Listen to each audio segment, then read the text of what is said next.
Pois é, governador, Ulisses Guimarães dizia que o papel de um governante é não roubar e não deixar roubar. O senhor admitiu aqui que houve roubo no seu governo, né? O senhor lamentou, mas admite que houve roubo no seu governo. O senhor é alvo de 2 processos, um político, que é o impeachment, né? E um jurídico. Sim. Eu, pessoalmente, acho terrível e perigoso o processo de impeachment, porque caça não um governador, um presidente ou prefeito, mas caça os votos, né?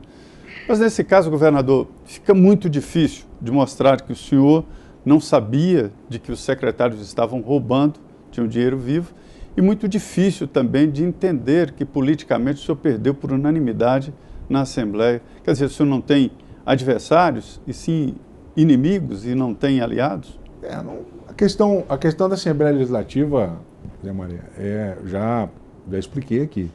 Né? O Brasil não existe hoje, você não tem nenhum governante que tenha um bloco parlamentar que tenha com ele uma identidade. Mas nenhum. Né? Não existe no Brasil hoje governante que tenha bloco partidário que tenha uma identidade com ele. Talvez durante um determinado tempo o PT conseguiu um bloco de esquerda que deu sustentabilidade ao governo do presidente Lula e até um determinado limite da presidente Dilma. Né? Mas a fragmentariedade levou ao impeachment dela. Então, essa falta de identidade, de propósitos entre executivo e legislativo, hoje no Brasil é algo terrível. E não sei para onde a gente vai caminhar. Para os governos estaduais é a mesma coisa. O governador Moisés está sofrendo o mesmo problema. O governador do Amazonas, o Wilson Lima, quase sofreu impeachment. Foi por pouco. E não se sabe se o governador do Pará vai conseguir se livrar do impeachment. Por quê? A política ela não é feita de identidade. Ela é feita de interesses individuais e muito fragmentada. Então, não posso dizer que eu tenho na Assembleia inimigos.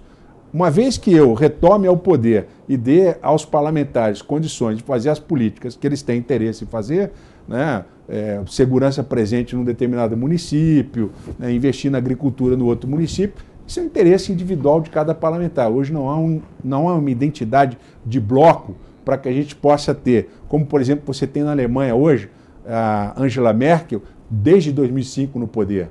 Ali há uma identidade do parlamento com o chanceler para que ela pudesse continuar durante tanto tempo assim à frente do governo alemão como chanceler. Mas o senhor nem desconfiou dos roubos que estavam acontecendo? A questão dos ilícitos, veja bem, desde que eu assumi o governo, eu tomei todas as medidas para dar transparência. Por exemplo, governador? Por exemplo, eu adotei um sistema chamado Sistema Eletrônico de Informações, um sistema que vem da Justiça Federal do Paraná, o Tribunal Regional Federal da 4ª Região. Esse sistema, ele obriga que todos os processos de licitação tenham transparência. E eu abri essa transparência desde o início da licitação até a final, inclusive nas compras emergenciais. E foi exatamente pela transparência destes processos que jornalistas e deputados conseguiram identificar a irregularidade que o Gabriel Neves estava praticando.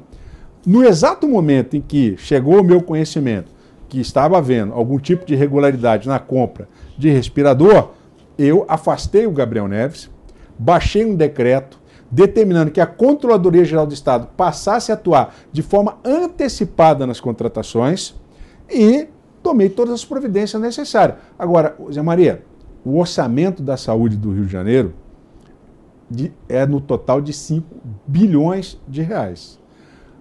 A quantidade de contratos que são realizados são centenas, milhares de contratos realizados com OS, com os hospitais, com os municípios, repasse para os municípios. Eu fui o governador que mais repassou dinheiro para os municípios nas últimas décadas. Não tem um prefeito que possa estar insatisfeito comigo, porque eles receberam além daquilo que a lei obriga que repasse para os municípios. Agora, tudo isso são bilhões de reais. Quanto que o Edmar levou de propina? Nós estamos falando de 10 milhões de reais. Então, nesse universo gigantesco, o que o empresário paga para ele é algo que é muito pequeno em relação a esse universo. Então, é muito difícil você identificar, porque falta administração pública instrumentos que eu quis implantar, mas ninguém quer implantar. Nem o Ministério Público quer implantar, por exemplo, o teste de integridade. Eu fui defensor do teste de integridade. Agora, nem no Ministério Público do Rio de Janeiro eu consegui convencer a implantar o teste de integridade, porque são contrários ao teste de integridade. O que é o teste de integridade? É uma investigação que se faz oferecendo propina para uma espécie de pegadinha, né?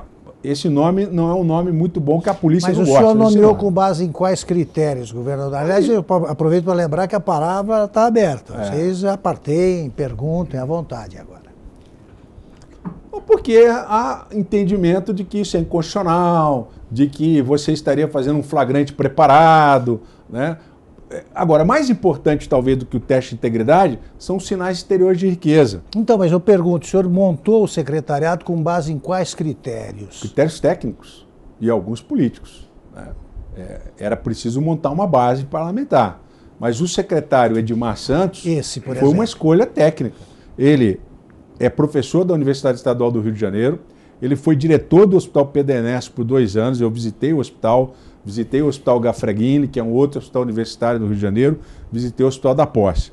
E conversei com os 3 diretores. O Edmar, além de ser professor da UERJ, doutor, ele era major da Polícia Militar.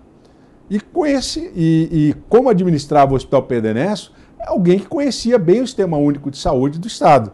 Então foi uma escolha técnica. Agora, imaginar que ele estava, por alguma razão, recebendo propina ou dinheiro de corrupção, isso nunca eu podia desconfiar. Como o senhor conhece o Edmar Santos?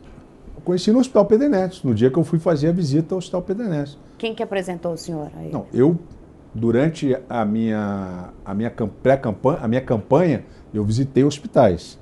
Né? E depois que eu fui eleito governador, eu fui visitar novamente os hospitais para conversar com os diretores e fazer a minha escolha. E por que o senhor fez a escolha dele? Só pelo currículo? Exatamente, pelo currículo dele. Primeiro, ele era diretor de um hospital, tinha recebido a medalha Pedro Ernesto, a medalha Tiradentes, na Assembleia Legislativa, então ele tinha um bom relacionamento com os deputados, que é importante. Ele era major da Polícia Militar e professor da UERJ. Então, tinha todas as qualificações técnicas para ocupar o cargo de secretário de Estado. E vinha me atendendo muito bem. Ele, como profissional, durante a Covid, todas as medidas que foram tomadas foram medidas acertadas. O erro foi do hospital de campanha. O hospital de campanha foi um desastre.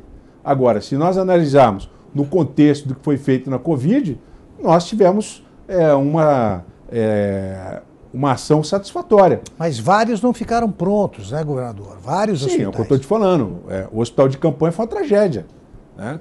Quando ele veio com a proposta do hospital de campanha, São Paulo já tinha feito o hospital de campanha, eu entendi que o hospital de campanha seria realmente uma boa solução.